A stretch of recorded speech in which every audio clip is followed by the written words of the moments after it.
Kwa mara nyingine tena nakukaribisha sana katika matangazo haya ya moja kwa moja ya bunge maalum la katiba. Mimi ni Margaret Tengule. Ikumbuke ya kuwa mpaka sasa ni kamati 8 tayari zimekwisha wasilisha taarifa za majadiliano ya sura ya kwanza na ya 6. Na hivi leo kwa mujibu wa ratiba wenye viti kamati namba 3 na kamati namba 4 watawasilisha tayari.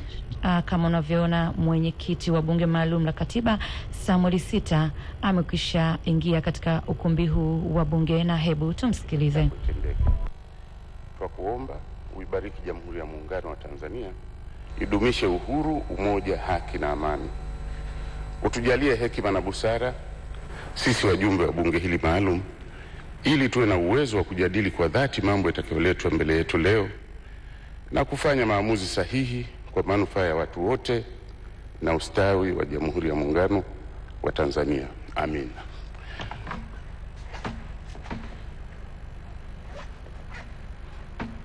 Tuketi tafadhali.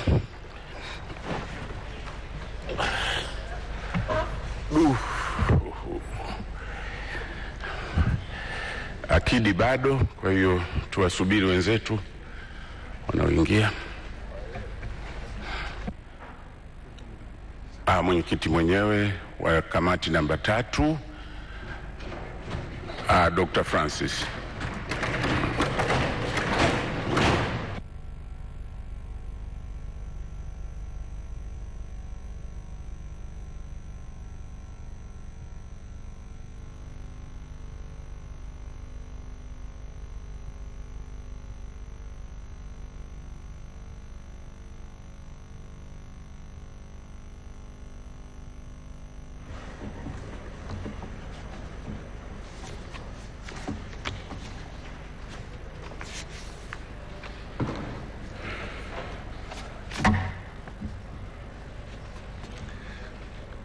Mheshimiwa Mwenyekiti, taarifa ya kamati namba 3 ya bunge maalum kuhusu sura ya kwanza na sura ya 6 ya rasimu ya katiba. Mheshimiwa Mwenyekiti, kwa mujibu wa kanuni ya 33 ibara ya 4 ibara ndogo ya 4 ya kanuni za bunge maalum za mwaka 2014, naomba kutoa hoja kwamba taarifa ya kamati namba 3 ya bunge maalum kuhusu sura ya kwanza na sura ya 6 ya rasimu ya kamati sasa isomwe na ijadiliwe na bunge maalum. Utangulizi. Mheshimiwa Mwenyekiti, kwa kanuni ya ibara 32 ibara ndogo ya kwanza ya kanuni za bunge maalum za mwaka 2014, kamati ya uongozi ilielekeza kamati namba 3 kuzijadili sura ya kwanza na sura ya 6 ya rasimu ya katiba ya Jamhuri ya Muungano wa Tanzania. Baada ya kupitia kazi hii, napenda kuliarifu bunge lako kuwa kamati ilitekeleza kazi hii tarehe 1 Aprili 2014 na tarehe 2 Aprili 2014 katika ukumbi namba 434 wa hazina kwa kupitia ibara moja hadi nyingine. Katika kufanya hivyo, taarifa hii imezingatia mapendekezo yaliyofikiwa na wajumbe walio wengi na maoni ya wajumbe wachache kama itakavyoonyeshwa katika kipengele cha mambo yaliyojitokeza. Yaliyojitokeza kwenye majadiliano.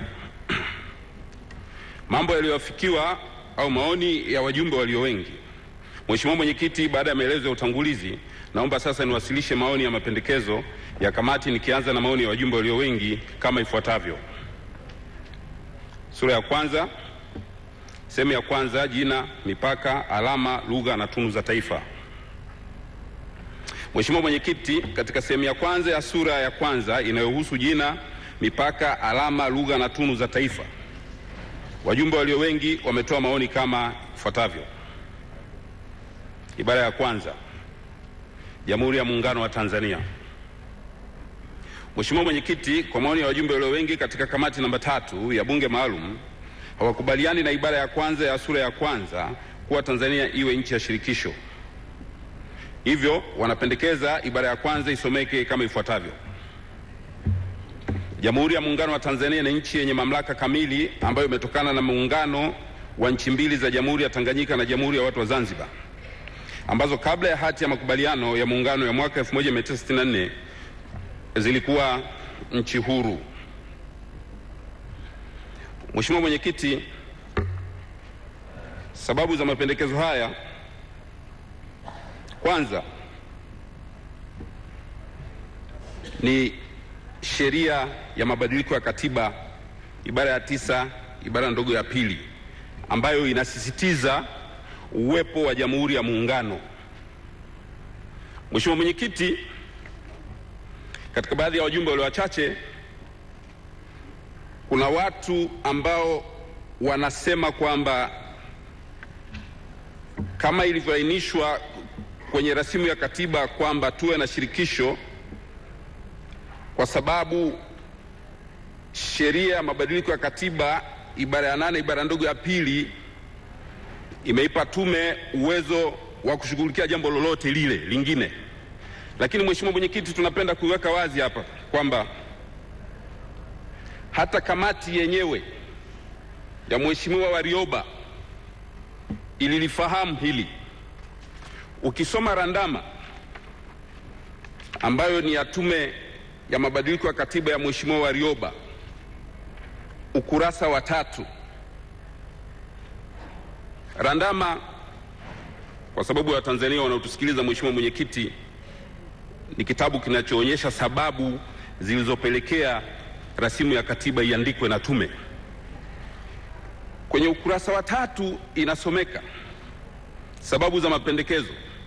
Kifungu cha 9 kifungu kidogo cha pili kifungu A cha sheria ya mabadiliko ya katiba sura ya 83 kimeelekeza tume katika kutekeleza masharti ya sheria kuongozwa na misingi mikuu ya kitaifa na maadili ya jamii ya kuhifadhi, kudumisha kuwepo kwa Jamhuri ya Muungano. Nataka kusema kwamba, Mheshimiwa Mwenyekiti, kwamba hata tume yenyewe ilikiona kipengele hiki cha sheria na ikakikubali na wakaridhia kwamba kinawapa mipaka ya kuandika na kuunda serikali ya Jamhuri ya Muungano. Sasa inashangaza kwamba kumbe tume yenyewe imeliona hili na imekiri kwamba ibara hii iliwaambia wanapaswa kuandika kuwa na Jamhuri ya Muungano wa Tanzania, lakini inashangaza kwamba wametuletea shirikisho. Sijui limetoka wapi, wakati wenyewe kwa mujibu wa randama waliotuletea wenyewe wamekiri sura ya 3 kwamba ibara hiyo imewaelekeza wazi wazi tuwe na Jamhuri ya Muungano wa Tanzania. Makubaliano ya mwaka 1964 baina ya serikali ya Tanganyika na serikali ya Zanzibar ndio msingi uliopo ambao unaakisi serikali mbili. Kwa mantiki hiyo, makubaliano hayo ya mwaka 1964 ya muungano hayawezi kuwa msingi wa kuanzishwa kwa shirikisho la serikali 3 bila kuwa umevunja makubaliano hayo kwanza. Hivyo wajumbe wa kamati namba 3 wanapendekeza sheria ya mwaka 1964 inayoridhia makubaliano ya muungano iwe nyongeza ya rasimu ya katiba.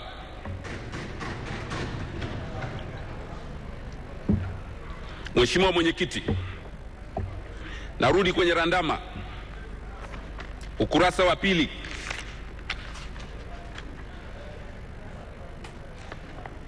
Ibara ya 2 kutoka mwisho inasomeka: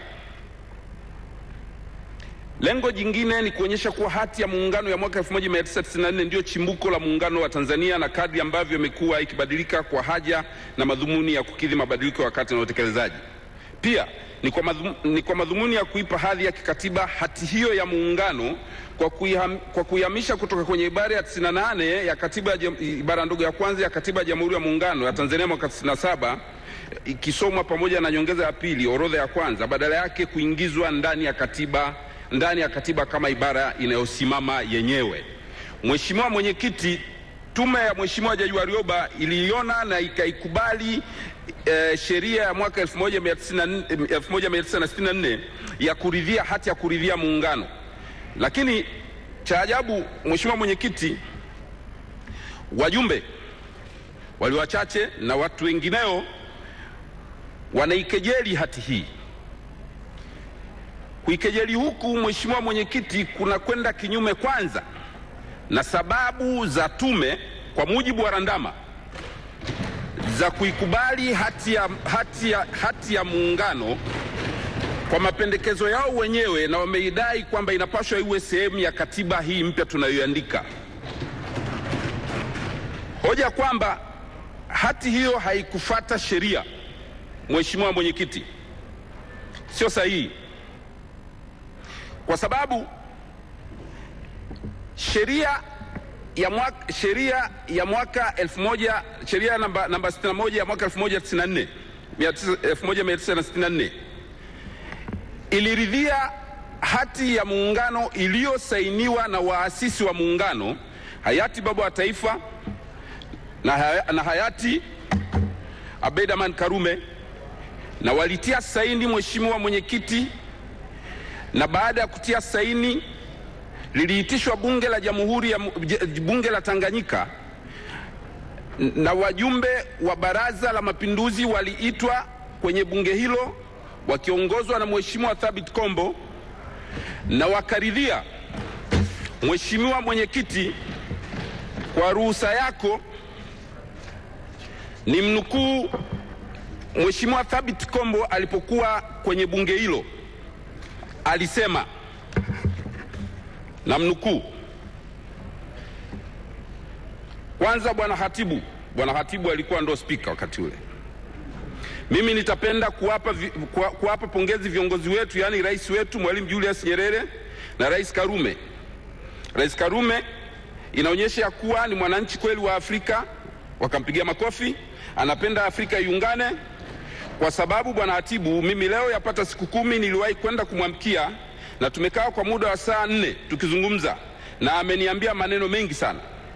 Kwanza nataka kumpa pongezi kwa sababu Rais Karume amejitoa sadaka kuacha uraisi wake na kukubali kuwa naibu rais. Hili ni jambo la sifa mtu kujitoa, na ni lazima viongozi wetu wengine wa Kiafrika katika bara hili walifikiria jambo hili. Bwana Hatibu, watu wa Unguja na watu wa Tanganyika, hususan wa mwambao, inaonyesha kwamba katika kila mia, naomba niishie hapo kunukuu. Mheshimiwa Mwenyekiti, haya sio maneno yangu, ni maneno ya Mheshimiwa marehemu Thabit Kombo aliongoza wajumbe wa Baraza la Mapinduzi kwenye bunge la Tanganyika mwaka 94 katika kuridhia muungano na kupitisha kutunga sheria ya hati ya muungano.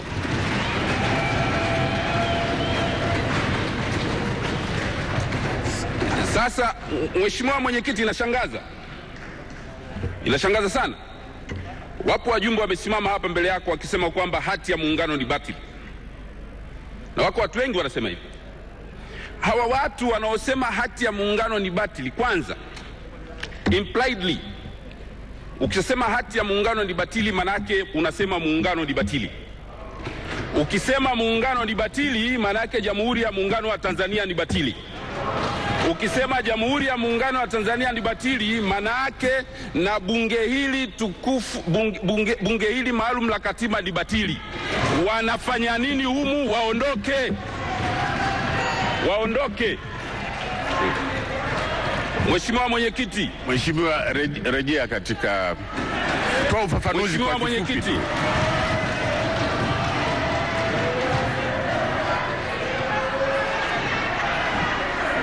Naomba niliweke wazi tena.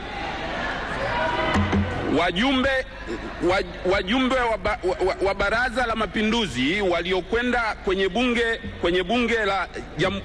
bunge la Tanganyika kuridhia muungano waliwawakilisha Wazanzibari. Kuna hoja kwenye demokrasi inayozungumzia issue ya direct and indirect democracy. Wale walivyokwenda kwenye bunge la Tanganyika kwa swala la indirect democracy, waliwawakilisha Wazanzibari katika kukubali na kuridhia muungano. Kwa hiyo Mheshimiwa Mwenyekiti, hati ya muungano ni halali, na ndio maana kwa mujibu wa randama hata tume ya Mheshimiwa Jaji Warioba inaikubali na ikapendekeza iingizwe kwenye katiba mpya.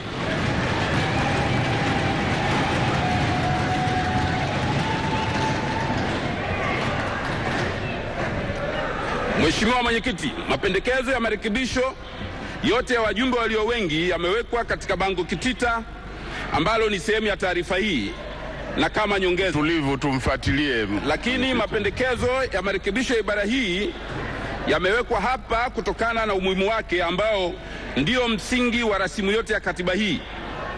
Hivyo ibara nyingine zote zilizobakia katika rasimu hii, kukubalika na kutokubalika kwake kunatokana na ibara hii ya kwanza ya sura ya kwanza ya rasimu ya katiba.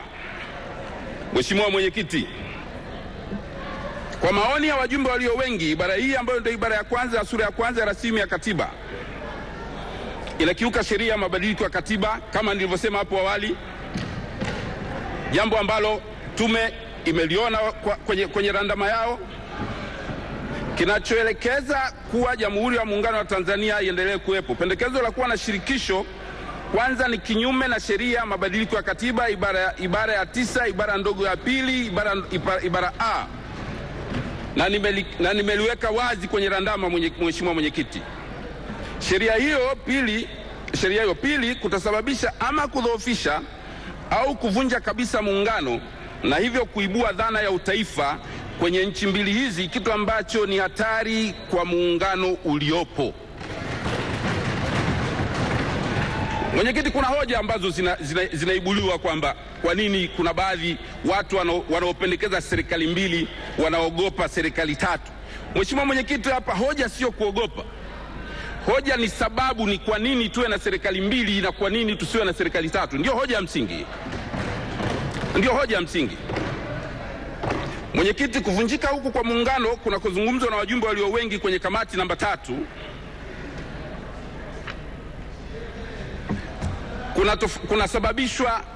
kunasababishwa na sababu za msingi mbili. Ya kwanza ni utashi wa kisiasa. Tunapokuwa na serikali tatu wakati wananchi wenyewe baadhi yao hawana utashi wa kisiasa wa kuwa na serikali tatu, ya kuwa na muungano, ina maana tunauweka muungano wetu rehani. Na alisema hivi Mheshimiwa Mwenyekiti jana, itakumbukwa na mnukuu Mheshimiwa Swaiba Kisasi alivyokuwa anatoa hotuba yake hapa na kupresent taarifa ya kamati yake. Alisema Mheshimiwa Jumaduni aliwahi kusimama Zanzibari kwenye jukwaa na akazungumza, na mnukuu, na akazungumza kwamba wakati wa watu weusi kutawala Zanzibar umekwisha.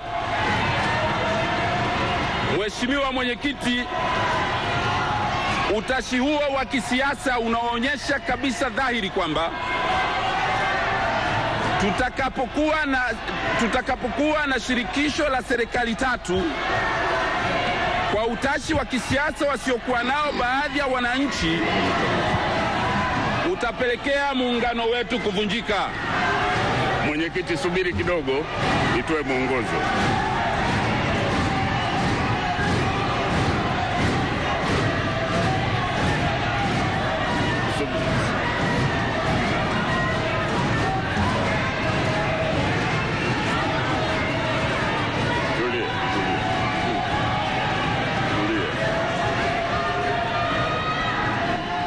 Waheshimiwa wabunge, staili yake hiyo, tuvumiliane.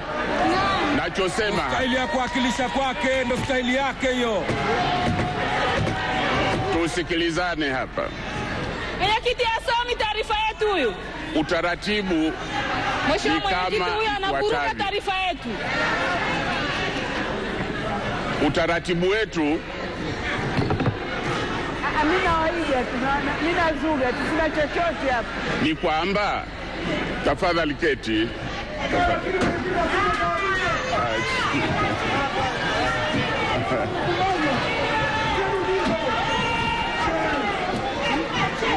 Utaratibu wetu, tusipoelewana itakuwa ni shida.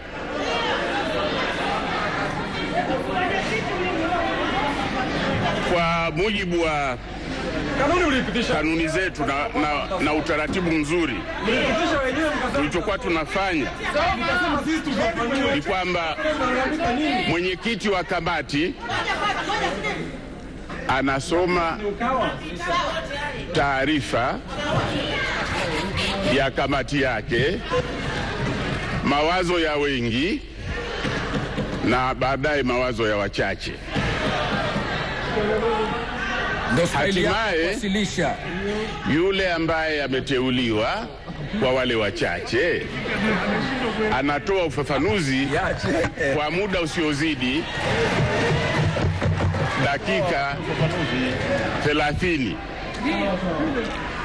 Na hapa kwenye kiti tumeangalia na kuchukua msimamo kwamba tutatoa tafsiri pana kidogo ya uwasilishaji na pia ufafanuzi. Kwa hiyo neno kusoma lililoko kwenye kanuni manake sio kama kasuku neno kwa neno.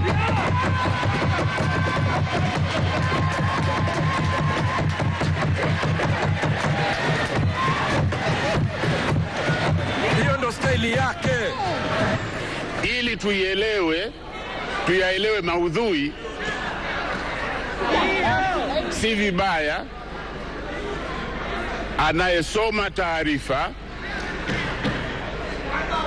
kurejea na kufafanua baadhi ya mambo.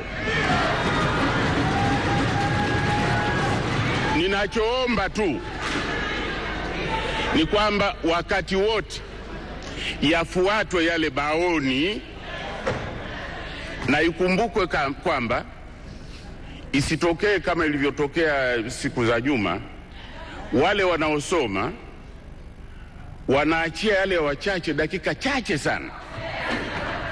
Kwa hiyo unapochukua muda mrefu mwenyekiti kusoma yale ya wengi, ukumbuke kwamba lazima uache dakika zisizopungua 15 uyasome ya wachache.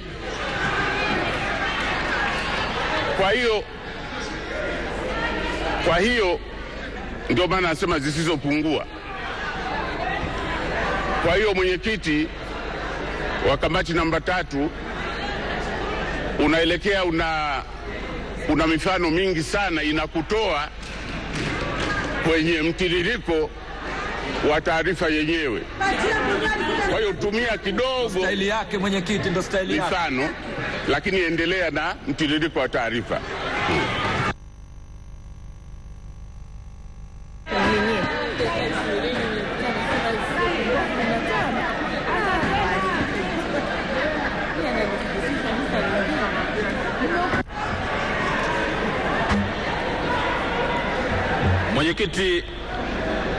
Mwenyekiti, nashukuru, nazingatia hilo, lakini mfano wangu na uweka bayana usikiwe vizuri na wajumbe. Namnukuu Mheshimiwa Twaiba Kisasi kwenye presentation yake ya jana, kwa maana ya kwamba ni kwa nini tuwe na muungano wa serikali mbili na sio serikali tatu, kwa sababu za msingi. Ya kwanza, ili serikali tatu ziweze kudumu ni lazima wananchi wa pande zote mbili wawe na utashi wa kisiasa, political will. Sasa political will tunaiassess vipi? Namnukuu Mheshimiwa Twaiba Kisasi alivyokuwa akipresent jana, alisema, namnukuu, kwamba Mheshimiwa Jumaduni tarehe 29 mwezi wa 10 mwaka 95 akiwind up election process ya kafu, alisema wakati umefika wa watu weusi kuitawala Zanzibar. Maana yake nini? Maana yake utashi wa kisiasa kwa baadhi ya watu haupo. Kwa hiyo tutakapotoa nafasi ya kuwa na serikali tatu, kuna uwezekano mkubwa sana muungano wetu kavunjika kinyume na hati ya makubaliano ya waasisi wetu.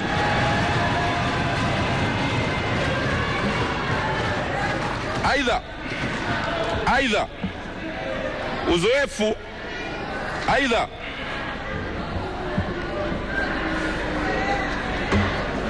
jamani, bado mapema, endelea na taarifa tusikie. Endelea na taarifa mwenyekiti. Au experience wa matatizo ya muundo wa shirikisho unaotajwa na wajumbe hao wengi umehusisha umehusisha mifano ya muungano wa nchi kama vile Misri na Syria, Senegal na Gambia na nchi nyingine ambazo ziliungana kishirikisho, na muungano wa nchi hizo haukudumu.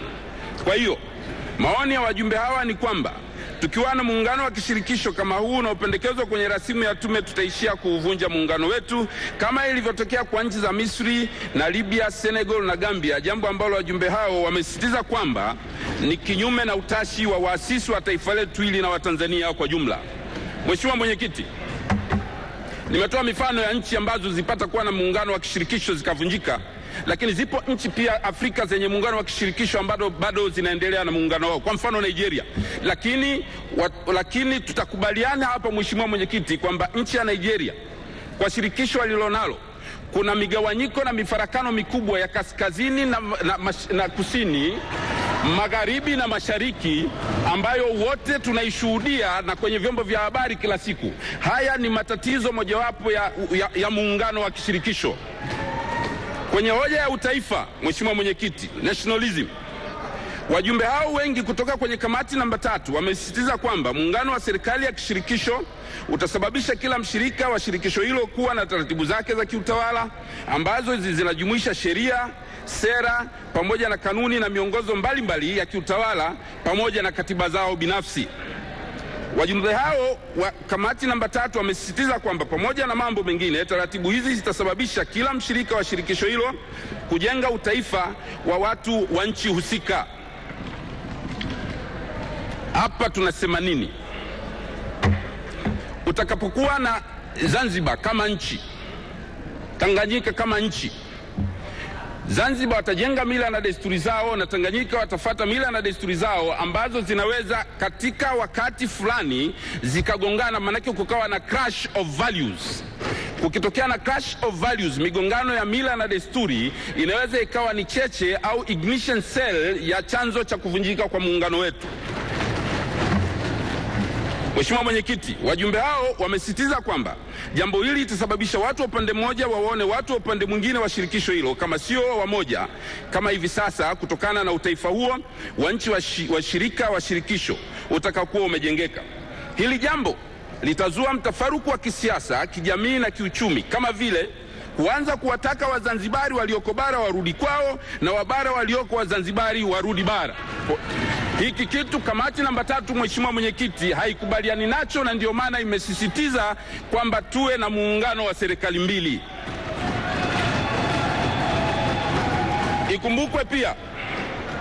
Ikumbukwe pia kihistoria, Watanzania walioko Tanzania bara na Watanzania walioko Zanzibar ni ndugu wa damu. Watanzania walioko Zanzibari kihistoria wametokana kwa kiasi kikubwa na makabila yaliyoko Tanzania bara, ambayo kwa mujibu wa kihistoria watu wa bara walikwenda Zanzibari na Wazanzibari walikuja bara kufuata biashara. Katika mchanganyiko huo kukatokea kuoleana na kuzaliana, tukajenga undugu wa damu. Mheshimiwa Mwenyekiti, hoja hii ya udugu baina ya watu wa Tanzania bara na watu wa Zanzibar inapewa mshiko na hoja aliyotoa Mheshimiwa almarhum Thabit Kombo tarehe 25 mwezi wa 4 mwaka 1964 walipokuwa bungeni kwenye bunge la Tanganyika kupitisha hati za muungano. Naomba nimnukuu. Mheshimiwa Mwenyekiti, kamati namba 3 ilikwenda ikachimba kwenye archives, tukaja na Hansard ya bunge hili la Tanganyika ya mwaka 1964 na Hansard hizo, Mheshimiwa Mwenyekiti, tumeziattach kwenye dokumenti yetu. Na mnukuu Mheshimiwa almarhum Thabit Kombo alivyozungumza siku hiyo ya tarehe 25. Alisema, haya sio maneno yangu, ni maneno yake: Bwana Hatibu, watu wa Unguja na watu wa Tanganyika hususan wa Mwambao, inaonyesha kwamba katika kila 180 wameungana kwa damu.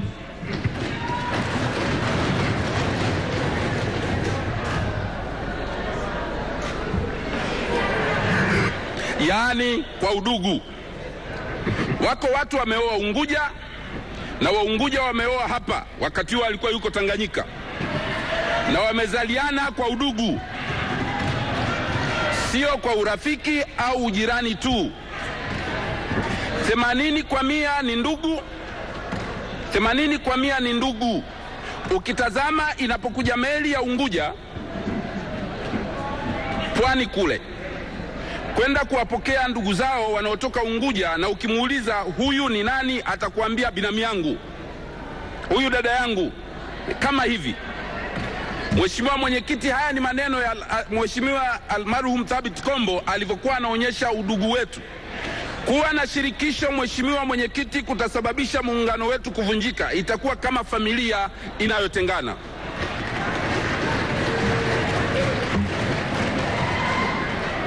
Mheshimiwa Mwenyekiti, kwa maoni ya wajumbe walio wengi katika kamati ya namba 3, uwepo wa shirikisho utalazimu Jamhuri ya Muungano wa Tanzania ivunjwe kwanza, na baada ya hapo mjadala ufanyike upya na watu wa Tanganyika kivyao na Wazanzibari kivyao, kwa maana ya muungano ambao unatakiwa ufanyike. Nalielezea vizuri hili. Mantiki yake nini? Mheshimiwa Mwenyekiti, ili tuwe na shirikisho kwa mujibu wa sheria, ni budi kwanza muungano huu uvunjike kwanza. Watanganyika wabaki peke yao, Wazanzibari wabaki peke yao, ndio mjadala wa kuunda shirikisho ufanyike. Mheshimiwa Mwenyekiti, jambo hili wajumbe wa kamati namba 3 hawakubaliani nalo hata kidogo. Mheshimiwa Mwenyekiti, mtazamo huo kwa maoni ya wajumbe wengi katika kamati namba 3 ni kuwa tutapoingia kwenye shirikisho utakuwa ndio mwanzo wa mwisho wa muungano. Utakuwa ndio mwanzo wa mwisho wa muungano. Naomba Hansard irekebishe hapa. Ni mwanzo wa mwisho, sio mwanzo na mwisho. Mwanzo wa mwisho wa muungano. Muungano wetu, na tutakuwa tunarejea nyuma, tunairejesha nyuma Jamhuri ya Muungano wa Tanzania hadi kabla ya tarehe 26 Aprili mwaka 1964. Kwa maoni ya wajumbe walio wengi katika kamati hii, Jamhuri ya Muungano wa Tanzania imesaini mikataba mingi ya kimataifa, ikiwa ni pamoja na ile ya mikopo, uwekezaji, Jumuiya ya Afrika Mashariki na mingineo. Hivyo kubadili jina la nchi na kuwa shirikisho kutaathiri mahusiano hayo ya kimikataba na jumuiya za uchumi tunazoshiriki, na kutulazimu kujitambulisha upya kimataifa, na pia kutasababisha matatizo ya kisheria kwa mujibu wa mikataba iliyotajwa hapo juu. Kama tunavyojua kuwa katika kila mkataba kuna pande mbili zenye haki na wajibu wa kutekeleza. Nchi hii itakapobadilishwa jina na hadhi kuitwa shirikisho na muundo wa serikali zake kuwa 3, swali litakalofuata katika mustakabali huo ni kwamba nani atawajibika katika kuilipa mikopo hii? Wajumbe walio wengi wanaona ulipaji wa mikopo hii utasababisha sio tu mkanganyiko wa utekelezaji, bali kuingiza kero na vurugu kubwa katika nchi na kuzalisha kero nyingine baina ya serikali ya Jamhuri ya Muungano wa Tanzania na nchi za washirika zinazopendekezwa na Tume ya Mabadiliko ya Katiba. Mheshimiwa Mwenyekiti, kwa maoni ya wajumbe walio wengi katika kamati hii na kwa mujibu wa sheria ya mabadiliko ya katiba, kujadili uwepo wa Jamhuri ya Muungano wa Tanzania ni kinyume cha sheria hiyo, na vile vile ni kinyume cha ibara ya kwanza ya katiba yenyewe ya Jamhuri ya Muungano wa Tanzania mwaka 1977 ambayo inasema Tanzania ni nchi moja na ni Jamhuri ya Muungano. Wajumbe walio wengi wanaamini historia za kupigania uhuru wa nchi zetu hadi kuundwa kwa Jamhuri ya Muungano wa Tanzania hii tulionayo sasa. Hivyo kwa kufikiria shirikisho ni kutaka kuirejesha Tanzania bara kabla ya uhuru na Zanzibar kabla ya mapinduzi matukufu ya Zanzibar ya tarehe 12 Januari mwaka 1964. Mheshimiwa Mwenyekiti, kwa maoni ya wajumbe walio wengi katika kamati namba 3 wanapendekeza kwamba ibara ya kwanza ibara ndogo ya pili ifutwe na kuandikwa na kusomeka kama ifuatavyo: Jamhuri ya Muungano ni nchi ya kidemokrasia inayofuata mfumo wa vyama vingi vya siasa, usawa wa binadamu, ujamaa na kujitegemea, utawala wa sheria, kuheshimu misingi ya haki za binadamu na isiyofungamana na dini. Sababu za mapendekezo haya, Mheshimiwa Mwenyekiti, ni kwamba Tanzania sio nchi ya kibepari na maisha ya Tanzania yanaendeshwa kijamaa. Aidha, ni dhahiri kwamba muungano uliridhiwa na Bunge la Serikali ya Tanganyika na Baraza la Mapinduzi ya Zanzibar. Mfano unaweza kuonekana hata katika maisha yetu ya kila siku. Shughuli zetu hususan za kijamii hufanywa kindugu kwa kushirikiana katika mambo mbalimbali kama vile shughuli za harusi na misiba, ujenzi wa shule, hospitali na kadhalika. Kwa hiyo hoja ya ujamaa na kujitegemea inajikita kwenye msingi huo. Mheshimiwa Mwenyekiti, wajumbe walio wengi katika kamati namba 3 wanapendekeza kwamba ibara ya kwanza, ibara ndogo ya 3 ifutwe na kuandikwa upya na kusomeka kama ifuatavyo: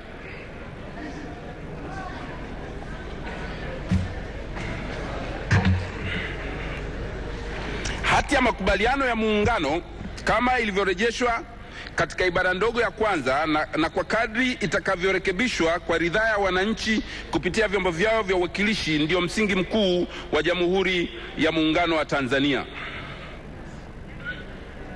Sababu za mapendekezo ya marekebisho hayo ni kwamba muungano uliridhiwa na Bunge la Serikali ya Tanganyika.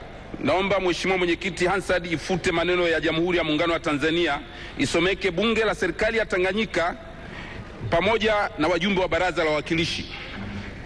Mheshimiwa Mwenyekiti, hivyo basi kwa maoni ya wajumbe walio wengi, kamati namba 3 ya Bunge maalum inapendekeza kwamba nchi yetu iendelee kuwa Jamhuri ya Muungano wa Tanzania, na wajumbe hao hawakubaliani kabisa na hoja ya kuifanya iwe shirikisho. Ibara ya pili, eneo la Muungano wa Tanzania. Mheshimiwa Mwenyekiti, wajumbe walio wengi katika kamati namba 3 wa kuridhia ibara hii, kwa maoni yao msingi wa uandishi wa ibara hii ni ule wa kishirikisho ambao umepingwa na wajumbe hao kama ilivyoelezwa hapo juu. Kwa maoni ya wajumbe walio wengi, ibara hii inapendekezwa uandikwe na kusomeka upya kama ifuatavyo: eneo lote la Jamhuri ya Muungano wa Tanzania ni eneo lote la Tanzania bara na eneo lote la Zanzibar, na linalojumuisha sehemu zake zote za bahari, maziwa, mito, anga na maeneo mengine yatakayoongezwa kwa mujibu wa sheria. Mheshimiwa Mwenyekiti, pendekezo hili la kamati namba 3 linaendana na sababu zilizoelezwa na Tume ya Mabadiliko ya Katiba ya Warioba, ukurasa namba 5 na rifaa paragrafu ya 4 kutoka chini.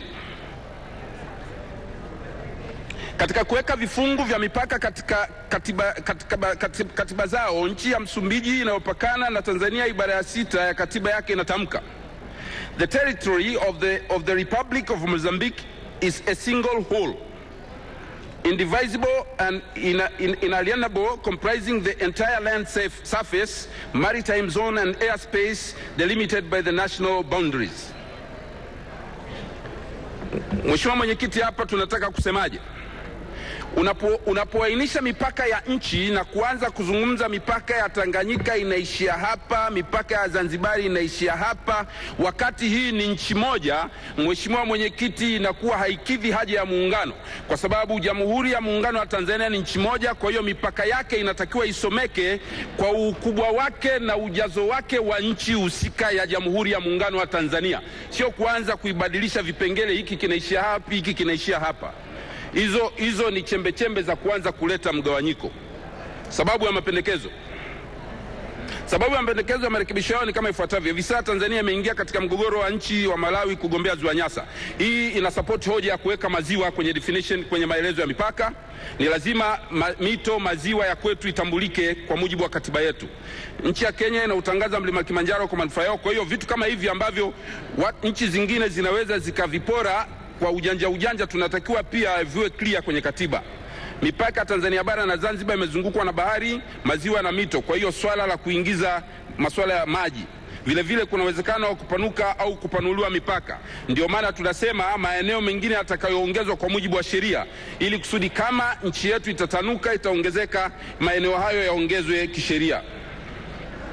Mheshimiwa Mwenyekiti, kwa maoni ya wajumbe walio wengi ni kuwa uandishi wa ibara hii kwenye rasimu ya katiba umeakisi kuwa kutakuwa na serikali ya Tanganyika ambayo itakuwa na umiliki wa rasilimali na ardhi yake, na serikali ya Mapinduzi ya Zanzibar ambayo itakuwa na umiliki wa rasilimali na ardhi yake, na serikali ya shirikisho ambayo haitakuwa na umiliki, naomba isomeke hapa answer the record, haitakuwa na umiliki wa ardhi. Kwa hiyo kifungu hicho kirekebishwe. Kwa maoni ya wajumbe walio wengi ni kuwa huu tayari ni utengano mkubwa ambao hautaishia hapo, na unaweza mwenyekiti anavyotoa taarifa. Kinachoruhusiwa humu ndani ni kunong'ona, sio kuongea, ni kunong'ona. Endelea mwenyekiti. Kwa maoni ya wajumbe walio wengi ni kuwa huu tayari ni utengano mkubwa ambao hautaishia hapo na unaweza kuendelea katika ngazi nyingine ambazo zinaweza kuleta mgawanyiko wa kijiografia kwa maana ya kimajimbo kama ilivyo katika nchi ya Nigeria, kiuchumi na kijamii kwa maana ya kikabila au kidini na kadhalika, na hatimaye kuisambaratisha nchi na taifa kwa ujumla wake. Ibara ya 3, alama na sikukuu za taifa. Mheshimiwa Mwenyekiti, ibara hii kwa maoni ya wajumbe walio wengi, kamati namba 3 imekubali katika ibara ya 3 ibara ndogo ya kwanza kuwa iwemo kwenye rasimu ya katiba, ila ibara ya 3 ibara ndogo ya pili ifutwe na kuandikwa upya, ikionyesha kwamba kutakuwa na sikukuu za kitaifa kama zitakavyotungwa na sheria inayohusika. Kwa maoni ya wajumbe walio wengi ni kuwa uandishi huo wa kifungu hiki utilie maanani mfumo wa serikali mbili na sio mfumo wa shirikisho, ambapo alama za twiga na mlima Kilimanjaro zinapendekezwa ziwepo katika alama za taifa. Mheshimiwa Mwenyekiti, kwa maoni ya wajumbe walio wengi katika kamati namba 3, mfumo wa shirikisho unaweza kusababisha kila mshirika wa muungano akaweka alama zake za taifa na akawa na siku zake tofauti za sikukuu na mapumziko, hatimaye kuwa chanzo cha mfarakano. Inaweza kutokea mshirika mmoja asitambue na kuthamini utamaduni, mila na desturi za mshirika mwingine kwa utaratibu wa kishirikisho unaopendekezwa kwenye rasimu na kuwa ndio cheche za awali za kusambaratisha muungano. Mheshimiwa Mwenyekiti, wajumbe walio wengi katika kamati namba 3 wanapendekeza ibara ndogo ya 3, ibara ndogo ya kwanza, ibara ndogo D na ibara ya 3 ya ibara ndogo ya pili zirekebishwe na isomeke kama ifuatavyo: vielelezo vya taifa mfano twiga na Kilimanjaro. Ibara ya 3 ibara ndogo ya pili isomeke kama ifuatavyo: sikukuu za maadhimisho mengine yatafanyika kama itakavyoainishwa kwa mujibu wa sheria. Ibara ya 4 lugha ya taifa na lugha za alama. Mheshimiwa Mwenyekiti, wajumbe walio wengi katika kamati namba 3 wanakubaliana na maudhui ya ibara hii, ila wanapendekeza yafanyike marekebisho ambayo hayataruhusu lugha nyingine nje ya Kiswahili na Kiingereza kutumika kama lugha rasmi za serikali. Mheshimiwa Mwenyekiti, maoni ya wajumbe walio wengi katika kamati namba 3 yamezingatia kuruhusiwa kwa lugha nyingine za kimataifa kuweza kutumika kama lugha za mawasiliano ya kiserikali pale itakapohitajika. Aidha, wanaendelea kupendekeza kuwa katiba itambue lugha za mawasiliano kwa watu wenye mahitaji maalum kama vile watu wenye ulemavu na wenye mahitaji maalum. Sababu za mapendekezo haya ni kama ifuatavyo: maandishi yaliyokuzwa na maandishi ya nukta nundu ni njia za mawasiliano kwa watu wenye ulemavu na sio alama. Marekebisho yanapendekezwa ili kuruhusu matumizi ya lugha nyingine za kimataifa kuweza kutumika kama lugha za mawasiliano ya kiserikali pale inapohitajika. Ibara ya 4 ibara ndogo ya 3 itaweka mazingira yatakayowezesha kuwepo kwa mawasiliano mbadala zikiwemo lugha za alama. Ibara ya 5 tunu za taifa. Mheshimiwa Mwenyekiti, kwa maoni ya wajumbe walio wengi katika kamati namba 3 wanakubaliana na ibara hii, ila wanapendekeza nyongeza baadhi ya mambo ambayo nayo yatahesabika kuwa ni tunu za taifa. Mambo hayo ambayo yamepewa msisitizo ni kama yafuatayo: usawa wa kijinsia, amani, utulivu na uvumilivu, ukuu wa katiba na utawala wa sheria, rasilimali za taifa na lugha ya Kiswahili. Kwa maoni ya wajumbe hao katika kamati hiyo, wanaamini kuwa kuingizwa kwa tunu hizo hasa za amani na utulivu, ambazo ndizo rasilimali kubwa zaidi kuliko chochote katika taifa letu, itasababisha kuwatanabaisha wale wanaotaka kuharibu amani na utulivu waone kuwa wanakiuka katiba.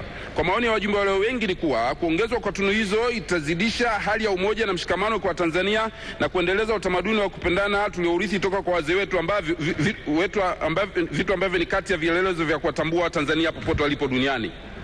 Sababu za mapendekezo. Mheshimiwa Mwenyekiti, sababu za mapendekezo haya ni kama ifuatavyo: Tanzania imekuwa ni kisiwa cha amani kwa miaka mingi na wajumbe hao wamependekeza iendelee kuwa hivyo. Tanzania imeridhia mikataba mbalimbali kuhusiana na usawa wa kijinsia na haki za wenye ulemavu. Wanaotaka kuharibu amani na utulivu waone kuwa wanakiuka katiba. Sehemu ya pili, mamlaka ya wananchi, utii na uhifadhi wa katiba. Ibara ya 6, mamlaka ya wananchi. Mheshimiwa Mwenyekiti, kwa maoni ya wajumbe walio wengi, kamati namba 3 inakubaliana na maudhui ya ibara hii kuwa wananchi ndio msingi wa uwepo wa Jamhuri ya Muungano wa Tanzania ambayo itakuwa na mfumo wa serikali mbili. Kwa maoni ya wajumbe walio wengi, kamati namba 3 inapendekeza mabadiliko ya kiuandishi kwenye ibara hii ili lengo na maudhui yake yanakubalika kwani yamo katika msingi wa haki za binadamu ambayo ni moja kati ya malengo ya Jamhuri ya Muungano wa Tanzania kwa mujibu wa katiba ya mwaka 1977. Kwa maoni ya wajumbe hao kutoka kamati namba 3, wanapendekeza kuwa katiba itambue usawa wa wanawake na wanaume na vile vile nchi iendeshwe bila ubaguzi wa aina yoyote. Naomba nifafanue hapa. Mheshimiwa Mwenyekiti, kamati namba 3 imesisitiza tusiishie kuzungumza swala la usawa wa jinsia. Mheshimiwa Mwenyekiti, jinsia zinaongezeka. Tutamke wazi usawa wa wanawake na wanaume kwenye katiba, kwa sababu tunaposema usawa wa kijinsia, Mheshimiwa Mwenyekiti, ili swala la usawa wa wanaume na wanawake tunalivuruga vuruga. Kama tutasema ni 50% kwa 50, ni 50% kwa 50 wanaume na wanawake. Mheshimiwa, wanawake, sababu za msingi ni kwamba imetolewa wanawake ni watu muhimu sana kwa maendeleo ya taifa letu. Mila na desturi zetu, mila na desturi tulizorithi za mfumo dume ilijaribu kulifunika hili, lakini sisi wanakamati wa kamati namba 3 wanaomba ili liwekwe wazi usawa wa wanawake na wanaume iwe elaborate clearly.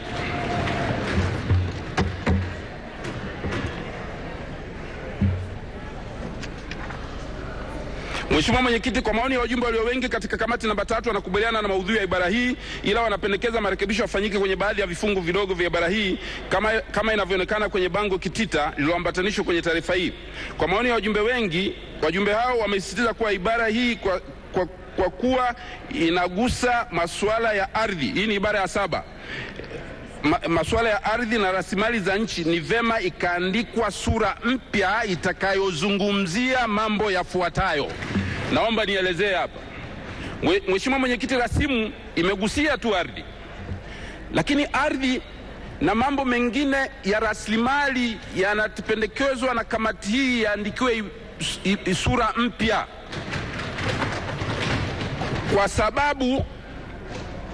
kwa sababu mambo yaliyopendekezwa ambayo yanatakiwa yaonekane ni rasilimali za taifa, mfano madini, gesi, mafuta, misitu, na katiba iweke wazi mfumo wa umiliki wa ardhi, madini, gesi, mafuta na misitu, na katiba iweke wazi usimamizi wa ardhi, madini, gesi, mafuta na misitu. Lakini pia katiba iweke wazi, Mheshimiwa Mwenyekiti, matumizi ya ardhi, madini, gesi, mafuta na misitu. Lakini vile vile, Mheshimiwa Mwenyekiti, kwa sababu bunge lako tukufu lina wajumbe 201 ambao wanawakilisha hoja mbalimbali, katiba inatakiwa ibebe hoja zinazopendekezwa na kusimamiwa na wajumbe 201. Ndio maana hizi sura tunapendekeza kamati namba 3 ziandikwe sura wazi zitakazobeba mambo ambayo wajumbe wa katiba 201 wamekuja kuyasimamia. Kunatakiwa kuwa na haki ya wakulima na wafugaji kwenye matumizi ya ardhi. Kunatakiwa kuwa na haki ya wavuvi kwenye matumizi ya maziwa, mito na bahari. Kunatakiwa kuwa na ibara zinazozungumzia utatuzi wa migogoro ya ardhi na mamlaka ya vyombo vya utatuzi. Kunatakiwa kuwa na ibara zinazoonyesha ulinzi wa mazingira na maliasili ya taifa, ikiwemo upendeleo wa mwananchi kwa maana mzalendo tofauti na wawekezaji wa nje. Hii, Mwenyekiti, kamati namba 3 hili pia wamelizungumza, lakini hata tume ya katiba inaliunga mkono hili, ina support. Ukienda kwenye randama, Mheshimiwa Mwenyekiti, ukurasa wa 10 kwenye ibara ya 7, watu na serikali, maudhui A, wanasema randama ya tume ya Jaji Warioba, ibara hii ya rasimu ya katiba inaeleza kuwa muundo wa serikali ya Jamhuri ya Muungano, wanazungumza muundo wa serikali ya Jamhuri ya Muungano, sio shirikisho hapa, na vyombo vyake katika uendeshaji na utekelezaji wa shughuli zake utazingatia azma ya kukuza umoja wa kitaifa na kudumisha heshima ya taifa, kuhifadhi na kutumia rasilimali za taifa ikiwemo ardhi kwa manufaa ya wananchi wote. Sasa sisi, Mheshimiwa Mwenyekiti, kamati namba 3 inakwenda mbali zaidi, sio ardhi peke yake, ijumuishwe na vitu vingine hivi tulivyovitaja hapa. Sababu ya mapendekezo haya ni kuweka mfumo rasmi na endelevu wa matumizi ya ardhi na rasilimali zake kwa manufaa ya wananchi husika na taifa zima. Aidha, itaondoa mfarakano wa makundi mbalimbali kama vile wafugaji, wakulima na wavuvi au wananchi na wawekezaji katika utafutaji wa madini, mafuta na gesi na mambo mengine yanayohusu ardhi. Vile vile wanapendekeza kuwa katika kuiandika sura hiyo upya ziwekwe ibara zitakazolenga kuzuia unyonyaji, udhalilishaji na ukandamizaji wa aina yoyote toka kwa wananchi wenyewe hadi wawekezaji. Ibara ya 8 ukuu na utii wa katiba. Mheshimiwa Mwenyekiti, kwa maoni ya wajumbe walio wengi katika kamati namba 3 wanakubaliana na maudhui ya ibara hii, ila wanapendekeza iandikwe upya na kuweka katika misingi miwili mikubwa ambayo ni wananchi wote waweze kuifahamu katiba, kuweka katiba katika mfumo rahisi na mawasiliano unaokidhi mahitaji ya wananchi wote wakiwemo watu wenye ulemavu na mahitaji maalum. Sababu za mapendekezo. Mheshimiwa Mwenyekiti, sababu za mapendekezo haya ni kama ifuatavyo: wananchi wanawajibika na kutii, kuzingatia na kuilinda katiba. Hayo maelezo mengine Mheshimiwa Mwenyekiti anaendelea hapo, naomba Hansard yafute. Watu wenye ulemavu na mahitaji maalum watapata fursa ya kuisoma, kuifahamu na kuilinda katiba ya nchi yao. Ibara ya 9 hifadhi na utawala. Mheshimiwa Mwenyekiti, kwa maoni ya wajumbe walio wengi kamati namba 3 wanakubaliana na maudhui ya ibara hii baada ya kufanywa marekebisho mawili makubwa ambayo ni kuweka ibara ndogo ambayo itaeleza kwamba kila mwananchi atakuwa na wajibu wa kulinda katiba na haki ya kushtaki mahakamani kama ataona katiba imevunjwa au inaelekea kuvunjwa kama vile ilivyo katika ibara ya 25A ibara ndogo ya Kirumi ya kwanza ya katiba ya Zanzibar ya mwaka 1984 toleo la 2010 inayosomeka: Mtu yeyote anaweza kufungua shauri katika mahakama kuu iwapo ataona kuwa katiba hii imevunjwa au inavunjwa au inaelekea kuvunjwa. Sababu za mapendekezo hayo ni kumpa mwananchi haki na fursa ya kulinda na kuhifadhi katiba kupitia vyombo vya dola. Sura ya 6 muundo wa Jamhuri ya Muungano.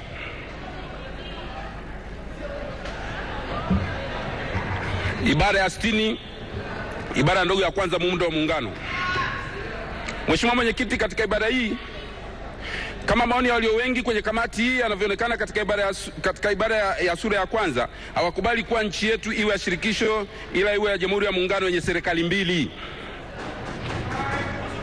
Kwa maoni ya wajumbe walio wengi, Mheshimiwa Mwenyekiti, nchi hiyo ambayo ni Jamhuri ya Muungano wa Tanzania iendelee kubaki na muundo wa serikali mbili ambazo ni serikali ya Jamhuri ya Muungano wa Tanzania. Mwenyekiti, na kuomba kidogo kwa namna ulivyokwenda mwenyekiti wa kamati namba 3, nitakuomba sasa ufanye muhtasari kidogo mfupi kuhusu sura ya 6, halafu uanze kusoma maoni ya wachache, na ninalazimika kwa kutumia kanuni ya 16:6 kuongeza dakika zisizopungua 15 ili usome ya wachache.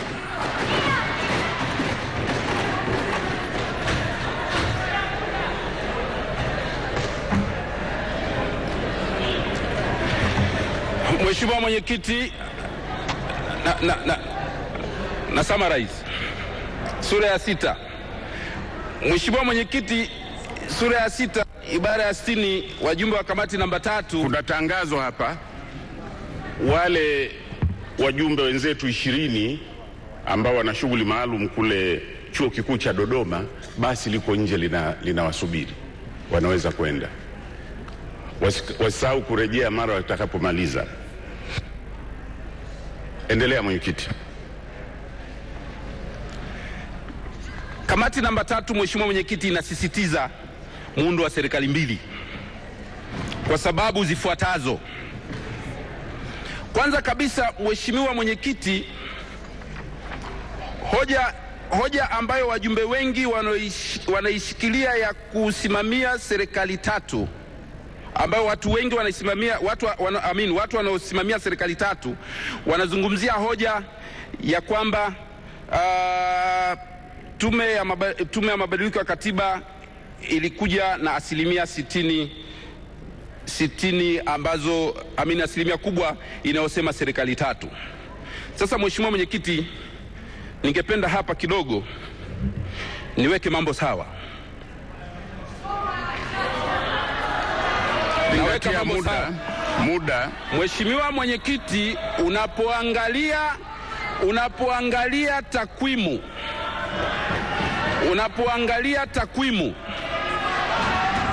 zilizoletwa na tume Takwimu hizo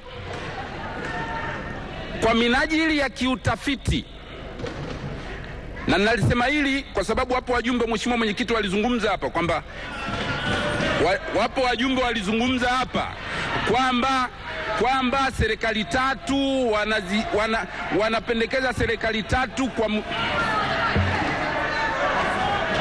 Tumpe nafasi Mheshimiwa.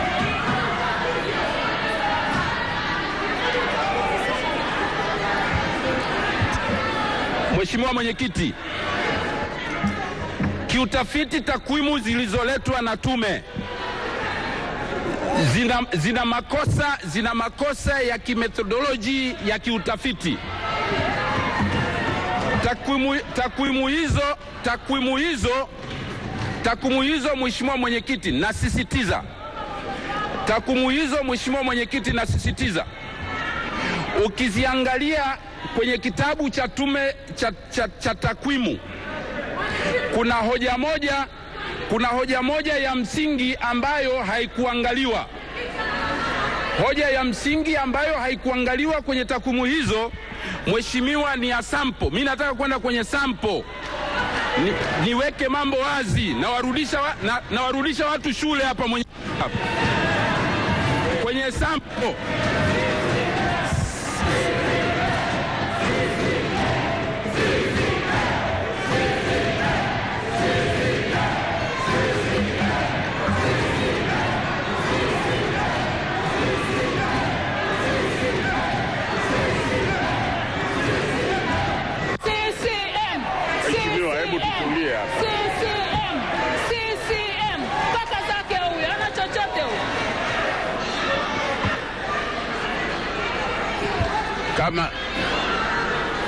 Kama unavyoona mwenyekiti wa kamati namba 3, unachokoza vurugu ndani ya bunge,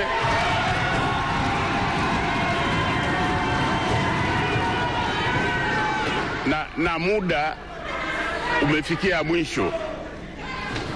Kwa hiyo malizia sasa kwa sentence chache sura ya 6, alafu nakupa dakika 15 usome ya wachache.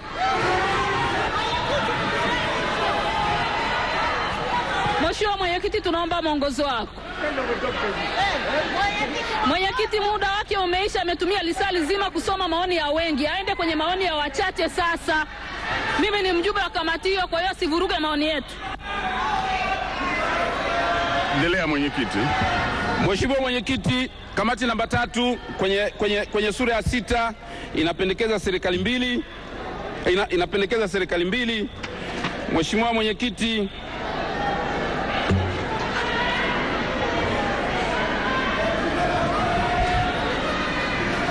kwa maoni ya wengi, piga kelele ndio mnapoteza muda tu. Hajaanza hata kusema mnapiga kelele. Mheshimiwa Mwenyekiti, sababu zinazoelezwa za serikali mbili, moja, napenda kumnukuu msomi mmoja wa Chuo Kikuu cha Dar es Salaam, mchumi mahiri, Profesa Osoro. Amezungumza na akasema, na nukuu yake hapa, akasema kuweka serikali 3 za muungano kutapelekea kutokuwa na usawa katika kuichangia serikali ya shirikisho, kwa maana serikali ambayo itakuwa haina vyanzo vya uchumi, vyanzo vyake vikiwa vinategemea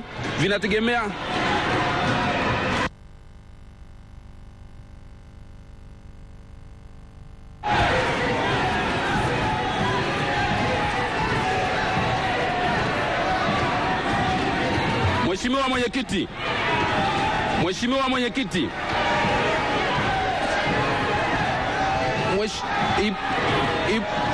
ibara ya 64, muda mnaotumia kupiga kelele siwezi kuhesabu.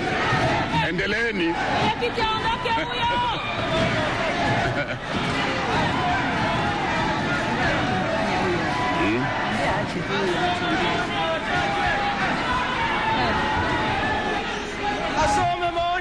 Mwache. Waheshimiwa, mimi nimetoa, tusikilizane, nimetoa mwongozo hapa ambao unatenda haki kabisa, kwamba mwenyekiti wa kamati